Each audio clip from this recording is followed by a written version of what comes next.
স্থানীয় সরকার নির্বাচনে বড় পরিবর্তনের আভাস, স্নাতক ডিগ্রি ছাড়া প্রার্থী হওয়া যাবে না।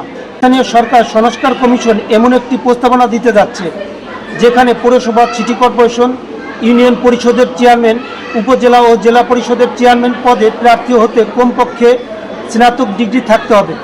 অর্থাৎ নিরক্ষর কিংবা স্বল্প শিক্ষিত ব্যক্তিরা ভবিষ্যতে আর এসব গুরুত্বপূর্ণ পদে প্রার্থী হতে পারবে না।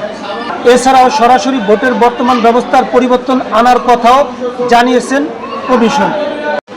সংস্কার কমিশনের চেয়ারম্যান বলেছেন, দেশের সাধারণ জনগণের সবচেয়ে বড় অভিযোগ হলো দলীয় প্রভাব, পেশিশক্তি এবং বিপুল পরিমাণ টাকার দাপটে অনেক শিক্ষিত ও যোগ্য প্রার্থী নির্বাচনে অংশ নিতে আগ্রহী থাকেন না বা সুযোগ পান না। ফলে জনপ্রতিনিধি নির্বাচনের প্রক্রিয়ায় শিক্ষার মান ও নৈতিকতার গুরুত্ব দিন দিন কমে যাচ্ছে। বন্ধুরা, যদি এই প্রস্তাব বাস্তবায়িত হয় তাহলে কেমন হবে জানাবেন।